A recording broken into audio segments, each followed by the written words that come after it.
Good morning, students. The ciliated protozoans, ciliates, this was done. I've told you about the paramecium.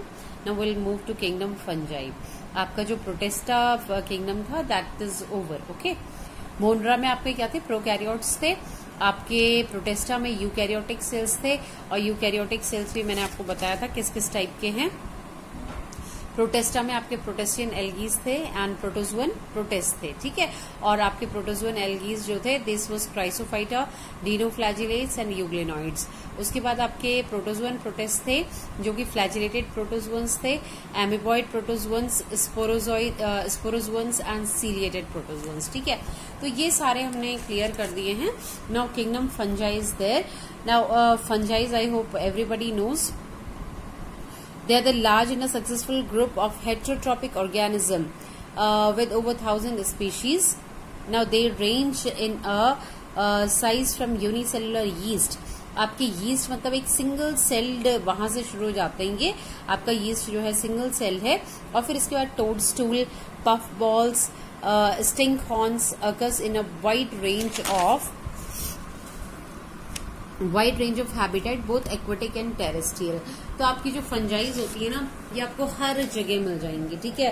तो mostly मतलब आपको aquatic मतलब पानी में तो रहती हैं, साथ में आपको टेरेस्ट्रियल लैंड पे भी मिल जाएंगी. Now all the fungis are eukaryotic heterotrophic. Heterotrophic इसका मोड ऑफ न्यूट्रिशन है. ये क्या करती है, हमेशा खाना जो होती है दूसरे से ही लेते हैं. ठीक है. And it is absorption rather than injection. Now absorption मतलब आपने पढ़ा था 9th में भी, अगर आपको याद होगा, एक चैप्टर था आपका बैक्टीरिया एंड फंजाई, है ना. तो there you have studied that the fungis they are having haustoria. Haustoria जो आपको एक याद होगा, ब्रेड का पिक्चर था और ब्रेड के ऊपर कुछ एक मशरूम सा फंजाई ग्रो हो रही थी. Not a mushroom, fungi was growing and in that fungi there was a mycelium and from a mycelium this haustoria and all the things were growing, अगर याद होगा तो. ठीक है. Now here also they have told that these fungi are having haustoria and they derive their nutrition from that haustoria only. तो haustoria क्या होता है कि आपका जो माइसीलियम लगा हुआ है ना, माइसीलियम का मतलब होता है एक धागे टाइप का स्ट्रक्चर जो कि फंगस है. ठीक है. अब वो फंगस जो थ्रेड लाइक स्ट्रक्चर है वो शुरू में, अगर आप उसी को इमेजिन करें कि आपकी एक ब्रेड रखी हुई है and it is somewhat moist, गीली होने पे क्या होती है आप देखेंगे उसमें कुछ फंगस सी जमने लग जाती है, ग्रीनिश कलर की, है ना. पहले व्हाइट और फिर धीरे धीरे ग्रीन, ब्राउन, अलग अलग कलर्स की हो जाती है वो. तो उसमें क्या होता है, thread like structure is there, तो उसको माइसीलियम कहा जाता है. और वो माइसीलियम के ही नीचे क्या होते हैं, हॉस्टोरिया होते हैं. तो उस हॉस्टोरिया से वो क्या करते हैं, खाना डिराइव करते हैं. अब कैसे करते हैं that I will tell you. Now they secrete digestive enzyme outside the body and they absorb the product of digestion produced outside. देखिए इसमें इसका फंजाइज का काम क्या है ना, ये एक्स्ट्रा सेलुलर डाइजेशन करते हैं. एक्स्ट्रा सेलुलर, इंट्रा सेलुलर होता है एक इंट्रा सेलुलर का मतलब होता है इनसाइड द सेल, है ना. जो हम लोग करते हैं हमारी बॉडी के अंदर क्या होता है, इंट्रा सेलुलर डाइजेशन होता है. लेकिन जो आपके फंजाइज होती हैं इसमें एक्स्ट्रा सेलुलर होता है, मतलब ये अपनी बॉडी के अंदर नहीं लेती हैं खाने को डायरेक्टली. ये क्या करते हैं, पहले बाहर पे ही इनके बॉडी से क्या होते हैं, फंजाइज से बहुत सारे एंजाइम्स रिलीज होते हैं और वो एंजाइम क्या करते हैं ना, बाहर ही खाने को डाइजेस्ट कर देते हैं इन द एटमॉस्फेयर ओनली. ठीक है. जहां पर मतलब फंजाई ग्रो कर रही है वहां पे डाइजेस्ट कर लिया. डाइजेस्ट करने के बाद ये क्या करते हैं, डायरेक्टली उसको एब्जॉर्ब कर लेते हैं. मतलब इसके अंदर फंजाई के अंदर जाके खाने को कुछ नहीं करना है, it is ready for the absorption. Okay. Now there are immense they are of immense importance for the essential role that they play in the biosphere by acting as a decomposers, है ना.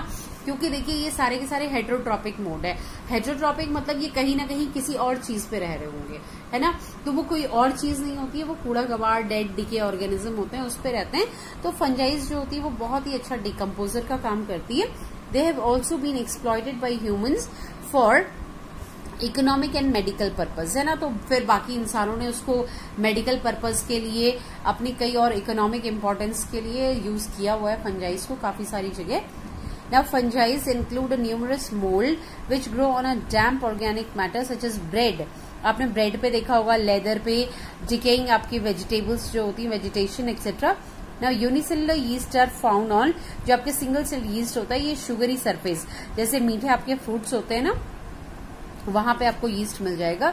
And many parasitic forms causing the disease of a crop like mildews, smuts and rust.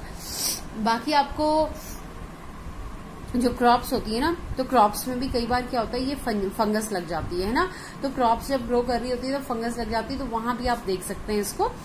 There also you can find and in the ripen fruits etcetera also you can find. Now some fungis are parasite on animals. The branch of a botany dealing with the study of fungi is called mycology. Okay, 1 marks question mycology, ठीक है, जो आपकी fungi की study होती है। तो काफी सारी फंजाइज जो होती है एनिमल पे भी एज अ पैरासाइट रहती है। Now next one is your status of fungis. ये आपकी क्या होती है, यूकैरियोटिक सेल है, spore bearing, then achlorophyllous, chlorophyll नहीं होता है इसमें। Organism that generally reproduce sexually and asexually, ये सेक्सुअली एसेक्सुअली दोनों टाइप से रिप्रोड्यूस करते हैं, that will tell you. Now they are usually filamentous branch somatic structure typically surrounded by the cell wall, इसमें present होती है। That cell wall is made up of either chitin or cellulose, ठीक है। Both of these substances together with many other complex organic molecules, it is indeed difficult to decide the proper place of a fungi. Now इसमें इन्होंने ना इस paragraph में what they have told कि Copeland ने क्या किया था, पहले 3 किंगडम क्लासिफिकेशन दिया था, जिसमें उन्होंने क्या किया था कि ही placed them with the algae and protozoans. उन्होंने फंजाई को क्या किया था ना कि एल्गी और प्रोटोजोअन्स के साथ ही एक ही ग्रुप में रखा हुआ था, ठीक है। पहले जो था 5 किंगडम क्लासिफिकेशन किसने किया था, आपका विटेकर ने। तो विटेकर ने क्या किया, उन्होंने इसको फंजाई को अलग किया, ठीक है। वरना आपकी फंजाइज जो थी पहले कौन से था, मोनरा था, प्रोटेस्टा था और प्लांट किंगडम और एनिमल किंगडम था। तो आपका जो प्रोटोजोअन ग्रुप था ना, प्रोटेस्टा, वहीं पर इन्होंने सबको डाला हुआ था, है ना। इसको एल्गीज को भी फंजाइज, ये देखिए प्रोटोजोअन्स को भी और एल्गी को सब वहीं डाला हुआ था, फंजाइज को तो वहीं डाला हुआ था एक ग्रुप में। फिर जब देखा गया, मतलब फंगस की स्टडी की गई, तो उन्होंने देखा इसमें काफी सारी अलग अलग प्रॉपर्टीज हैं। उसकी वजह से विटेकर ने जब 5 किंगडम क्लासिफिकेशन किया तो उन्होंने इसको एक अलग किंगडम में डाल दिया, क्योंकि इसमें काफी अलग टाइप की कैरेक्टरिस्टिक उनको दिखाई दी है, ठीक है। Now Whittaker raised them to the status of an independent kingdom. We have now ample evidences to suggest that fungi stand well apart from both plant and animal. That they merit a kingdom of their own, ठीक है। Like plant fungi cannot synthesize organic material from carbon dioxide. अब इसको आप plant group में क्यों नहीं रख सकते, क्योंकि ये क्या करती है कि कोई भी ऑर्गेनिक चीज जो है, जैसे कार्बन डाइऑक्साइड से प्लांट क्या बनाते हैं, ग्लूकोज बनाते हैं, तो फंजाई नहीं बना सकती, ठीक है। तो यहाँ पे इन्होंने कहा कि ये कार्बन डाइऑक्साइड से कोई भी ऑर्गेनिक चीज जो है नहीं बना पा रही है, ना किसी मेटल आयन को यूज कर पा रही है, ना ही वाटर को यूज कर पा रही है। Now they are heterotrophic for carbon, ये खुद ही कार्बन के लिए हेटेरोट्रॉपिक हैं। They can not ingest the solid like animals, और ये एनिमल्स की तरह क्या करते हैं, खाना बाहर से खा भी नहीं सकते हैं। तो ना तो आप इसको एनिमल ग्रुप में रख सकते थे ना प्लांट में। Now they obtain nutrition bye absorbing the soluble inorganic material, है ना। They have a unique life cycle, तो इसकी लाइफ साइकिल ही बिल्कुल यूनिक टाइप की होती है। और ये क्या करते हैं, by absorption only they use this, they take nutrition, okay. तो ये इसलिए अलग है क्योंकि ना तो ये एल्गी की तरह है, ना ये प्रोटोजोन्स की तरह है, ना आप इसको मोनरा में रख सकते हैं, ये प्रोकैरियोटिक सेल नहीं है, ठीक है। यूकैरियोटिक सेल थी, ऊपर से ये एनिमल की तरह खाना खा भी नहीं सकते, प्लांट की तरह फोटोसिंथेसिस भी नहीं कर सकते, इसलिए फंजाई का एक अलग किंगडम बनाया था विटेकर ने, ठीक है। Now general characteristics of the fungi, ये देखिए, ये मैंने आपको अभी बता रही थी मैं, फंजाई जो होते हैं यूकैरियोटिक होते हैं, दे लैक क्लोरोफिल, इसमें क्लोरोफिल नहीं होता है, and are heterotrophic. The body structure of a fungi is unique with the exception of a yeast which is unicellular. आपकी फंजाइज जो होती हैं काफी यूनिक होती हैं सिर्फ यीस्ट को छोड़ के, क्योंकि यीस्ट क्या है आपके यूनिसेल्युलर फंजाइज, यूनिसेल्युलर है। Then fungis are filamentous, it is composed of a branch cylinder thread like structure called hyphae. ये हाइफी, ये देखिए, ये इन्होंने एनलार्ज स्ट्रक्चर दिखाया हुआ है, ये आपका हाइफी है जो धागे टाइप का स्ट्रक्चर होता है, which forms a net like structure called mycelium. जब ये बहुत सारे धागे इकट्ठे हो जाते हैं ना, तो ये माइसीलियम बनाते हैं। Now hyphae can be aseptate and coenocytic, ठीक है, ये आपके एसेप्टेड और कोइनोसिटिक, ठीक है। फिगर ये वाला एसेप्टेड मतलब इसमें ये वाली लाइंस नहीं है, ठीक है, तो इसको कोइनोसिटिक भी बोलते हैं और एसेप्टेड भी बोलते हैं। और दूसरी वाली है आपकी सेप्टेड, ठीक है। सेप्टेड का मतलब जिसमें बीच बीच में डिविजन्स होते हैं। Now most fungis the septa are porous and permit cytoplasmic flow from one cell to another. अब ये जो आपके सेप्टा है ना, आपके सेप्टेड वाले में क्या हो रहा है कि ये जो सेप्टा है इसके बीच में पोर्स हैं और इस सेल का साइटोप्लाज्म जो होता है वो यहां से यहां बह सकता है और यहां से यहां बह सकता है, ठीक है, इधर उधर मतलब ये आराम से फ्लो कर सकता है। Now in some fungi nuclei are scattered through the continuous mass of cytoplasm forming a coenocytic structure.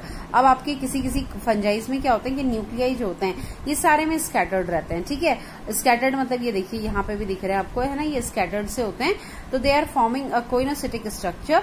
Now within the rapidly growing mycelium of a parasitic fungi specialized hyphae called haustoria are often produced, है ना। तो haustoria मैंने आपको बता दिया था अभी कि हॉस्टोरिया प्रोड्यूस हो जाते हैं। Now this is the haustoria, ये देखिए ये आपका क्या है, दिस इज द हॉस्टोरिया, ये आपका होस्ट सेल है, मतलब मान लो ये ब्रेड है, ये ब्रेड का सेल है, ये इसकी हाइफी है ना।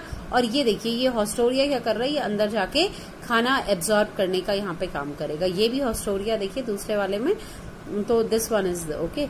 ये आपका देखिए ये दिस वन इज सेप्टेड, यहाँ पे बीच बीच में लाइंस है, ये आपका एसेप्टेड है, ठीक है, और इसके हॉस्टोरिया ये है।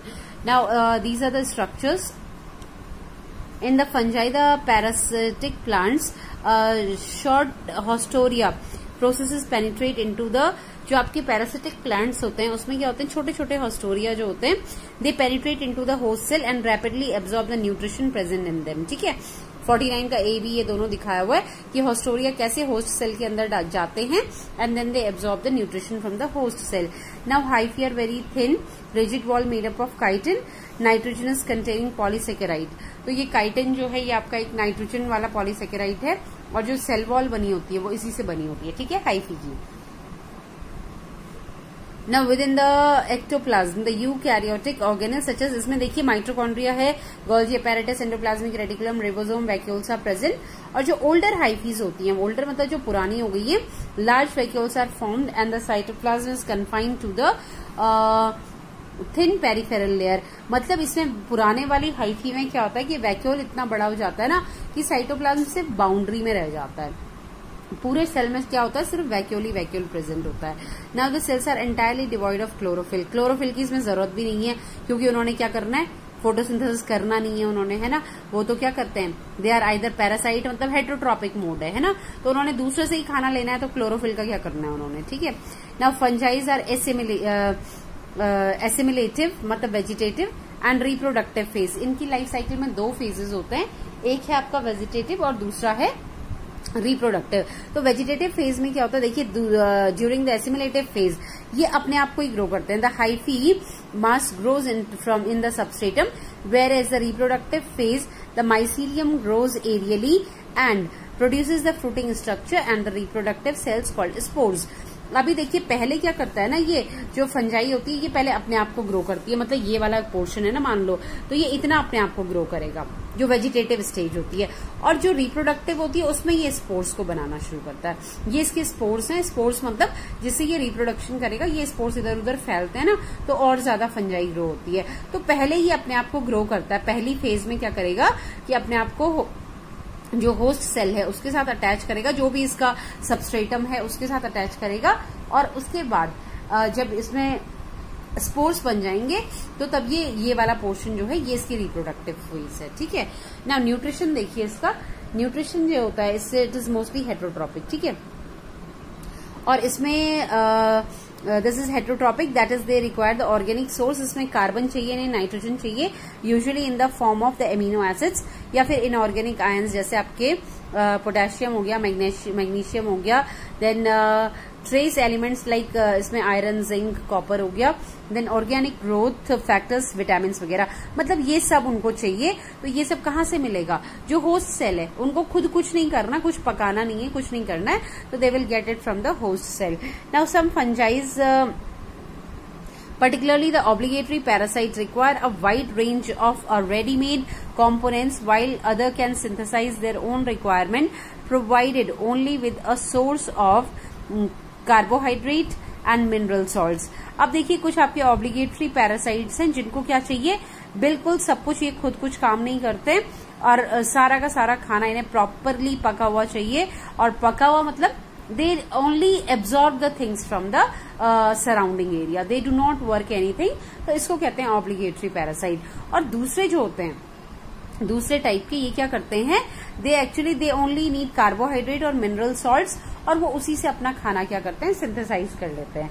Now, some fungi synthesize most of their requirement, but need some particular amino acids and vitamins, है ना। तो ज्यादातर फंजाइज क्या करती हैं, अपना खुद ही सिंथेसाइज कर लेती हैं, लेकिन उन्हें बस विटामिन और अमीनो एसिड चाहिए होते हैं। The nutrition of a fungi can be described as absorptive, as they absorb nutrition directly from outside their bodies, है ना। तो हम इसके जो न्यूट्रिशन है ना, न्यूट्रिशन लेने का तरीका क्या है, एब्जॉर्प्टिव है। एब्जॉर्प्टिव का मतलब हुआ कि ये एब्जॉर्ब करते हैं खाने को बाहर से। मैंने आपको बताया था ना कि एक्स्ट्रा सेलुलर डाइजेशन करते हैं, ये अपने अंदर नहीं करते हैं डाइजेशन, बाहर से जो एंजाइम निकले की बॉडी से, फंजाई से, तो वो जो एंजाइम निकलेंगे वो क्या करेंगे, बाहर ही खाने को डाइजेस्ट कर देंगे, and only the cells will absorb, इसीलिए इसको एब्जॉर्प्टिव कहा गया है, ठीक है। This is in contrast with the animal which normally ingests the food and digest within the body before absorption takes place, ठीक है। तो ये एनिमल के कंपैरिजन में इन्होंने बताया हुआ है कि एब्जॉर्प्टिव है, क्योंकि एनिमल्स क्या करते हैं, बाहर से पहले खाना लेते हैं, खाना लेने के बाद ये प्रॉपरली इसको डाइजेस्ट करते हैं, डाइजेस्ट करने के बाद उनके जो बॉडी के सेल्स हैं वहां पर ये जाता है, और वहां पे क्या होता है, उसकी बॉडी के अंदर मतलब क्या हो रहा है, ये एब्जॉर्ब हो रहा है। लेकिन फंजाई क्या कर रही है, बाहर से ही उसको ऐसा बना दे रही है कि वो बाहर से ही डायरेक्टली क्या होगा, एब्जॉर्ब हो जाएगा। Now in fungi the digestion if necessary is external, carried out by extra cellular enzymes. ये देखिए एक्स्ट्रा सेलुलर एंजाइम्स मतलब क्या होता है कि जो सेल में से बाहर निकलती हैं एंजाइम्स। तो कुछ एंजाइम्स ऐसी होती है ना जो फंजाई के सेल में से ही बाहर निकलती हैं। तो जब ये बाहर निकलती हैं तो बाहर जो डेड ऑर्गेनिक मैटर होता है ना उसको ये डाइजेस्ट करती हैं, और डाइजेस्ट करने के बाद डायरेक्टली जो उसके हॉस्टोरिया होते हैं वो डायरेक्टली फूड को एब्जॉर्ब कर लेते हैं, ठीक है। Now fungi obtain their nutrition, ये देखिए 3 तरीके हैं फंजाई के खाना एब्जॉर्ब करने के। एक है सैप्रोट्रॉप्स, दूसरा है पैरासिटिक, और तीसरा है सिम्बायंट्स, ठीक है। तो एक एक करके देखते हैं इसको। Saprophytic fungis are those which obtain their nutrition from dead and decaying organic matter, जो बिल्कुल सड़ा गला। ये बहुत सिंपल है कि सैप्रोफाइट्स वो होगा जो डेड और डिकेइंग मैटर से अपना खाना लेते हैं। Now they produce a variety of digestive enzymes to utilise a wide range of substrate. ये क्या करते हैं ना, जो सैप्रोट्रॉप्स होते हैं इनके पास बहुत सारे एंजाइम्स होते हैं, तो ये किसी भी सबस्ट्रेट पे जाके ग्रो कर लेते हैं। सबस्ट्रेट का मतलब होता है कि जिस पे ग्रो कर रहे हैं, ठीक है। तो किसी पे भी ग्रो हो जाएंगे और वहां से ये अपना न्यूट्रिशन ड्रॉ कर लेते हैं। अब दूसरे वाले हैं पैरासाइट्स, ठीक है।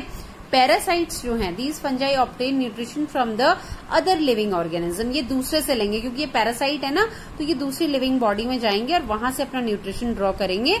Now they may be of 2 types, है ना। ये 2 टाइप के होते हैं, देखो, एक फैकल्टेटिव है और दूसरा है obligatory parasites, and more commonly attack plant than animals, है ना।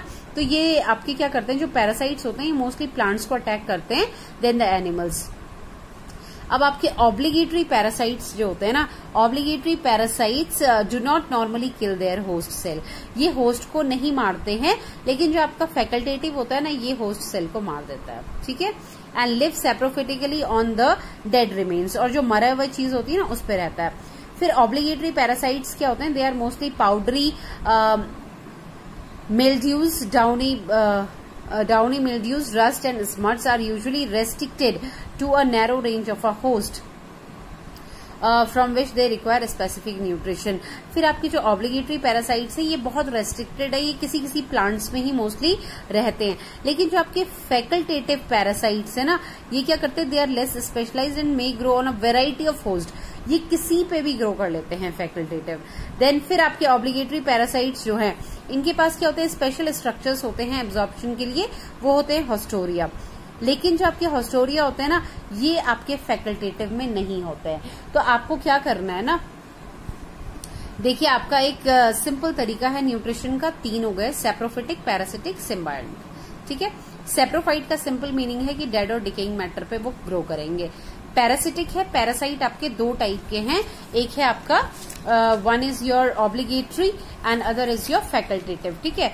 जो आपके ऑब्लिगेटरी हैं वो क्या करते हैं, अपने सेल को किल नहीं करते, साथ में वो क्या होते हैं, रेस्ट्रिक्टेड होते हैं, मतलब वो ज्यादा इधर उधर नहीं घूमते, उनके कुछ रेस्ट्रिक्टेड प्लांट्स हैं उसी पे ग्रो होते हैं, और साथ में इनमें हॉस्टोरिया भी है ऑब्लिगेटरी में, ठीक है। दूसरा है फैकल्टेटिव।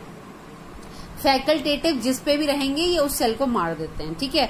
ऊपर से इनको वैरायटी चाहिए किसकी, अपने सबस्ट्रेटम की, मतलब किसी पे भी ये ग्रो कर लेते हैं। इनके पास रेस्ट्रिक्टेड एरिया नहीं है कि ये 2-4 प्लांट पे ही लगेंगे, ये किसी पे भी ग्रो कर सकते हैं, ठीक है। फिर इसमें हॉस्टोरिया नहीं है अपना खाना एब्जॉर्ब करने के लिए। तो ये 3 डिफरेंसेस हैं आपके। पैरासाइट जो हैं they are divided into 2 parts, okay, facultative and obligatory. और फैकल्टेटिव और ऑब्लिगेटरी के मैंने डिफरेंसेस आपको बता दिए हैं। नाउ तीसरा वाला है आपका symbiont fungi. They grow on the living organism and both are mutually benefited.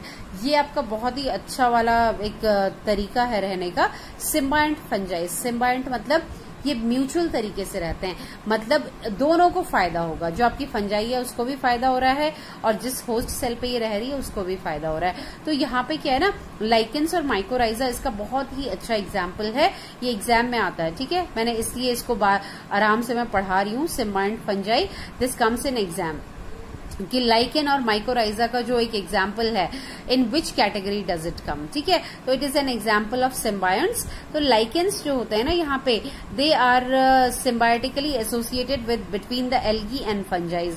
तो एल्गी और फंजाई ये होते हैं ना, ये दोनों के दोनों साथ में रहते हैं यहाँ पे। Now the algal component contributes to the organic food from. अब इससे देखिए एल्गी क्या काम कर रही है, मतलब आपके लाइकेन्स एक्चुअली क्या होते हैं कि ये एल्गी और फंजाई का कॉम्बिनेशन है, ठीक है। ये अलग है, ये अलग है, ठीक है। तो लाइकेंस जो होते हैं ये एल्गी और फंजाई का मतलब एक कॉम्बिनेशन है। इसमें एल्गी क्या करती है ना, फोटोसिंथेसिस से खाना बनाती है, और जो फंजाई होती है component which is protected from the high light intensity absorbs water and mineral salts। तो आप देख रहे हैं यहाँ पे फंजाई ने क्या करना है, पानी और मिनरल्स को एब्जॉर्ब करना है, और एल्गी ने क्या करना है, खाना बनाना है। तो ये खाना बना के इसको दे देगी, और फंजाई जो है in turn it will give water and minerals to the algae for preparing food, है ना। तो ये इस तरीके से क्या करते हैं कि दोनों के दोनों म्यूचुअल उसमें रहते हैं, मतलब गिव एंड टेक में, ओके। दूसरा है the symbiont association of a fungus with the roots of higher plants is called mycorrhiza. अब एक ये दूसरा है, एक एग्जाम्पल ये था लाइकेंस में क्या हो रहा है, एल्गी और फंजाई। दूसरा माइकोराइजा है, माइकोराइजा में आपका क्या है, ये एसोसिएशन है किसकी, fungus with the root of higher plants. जो बड़े बड़े प्लांट्स होते हैं ना उन पे फंगस चिपकी हुई होती है।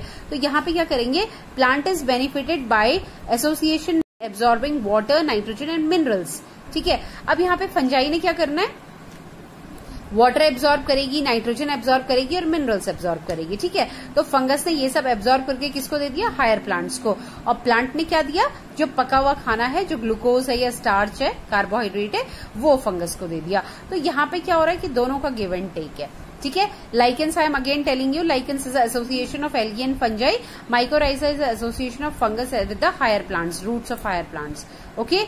So again I am repeating, nutrition is of 3 types, saprophytic, parasitic and symbionts। saprophytes जो होते हैं डेड और डिके पे रहते हैं। पैरासाइट आपके 2 टाइप के हैं, ऑब्लिगेटरी एंड फैकल्टेटिव, ठीक है, वो मैंने बता दिया है डिफरेंस। और सिम्बायोटिक क्या हुआ कि जो म्यूचुअल अंडरस्टैंडिंग में रहते हैं, गिव एंड टेक में, ठीक है। इसके 2 एग्जाम्पल्स हैं, lichens and mycorrhiza, both can come in exam. तो लाइकेंस जो है it is association of algae and fungi, mycorrhiza is association of fungi with the roots of higher plants, okay. So this I have covered. Reproduction will start tomorrow, okay. Meanwhile please go through this. Thank you.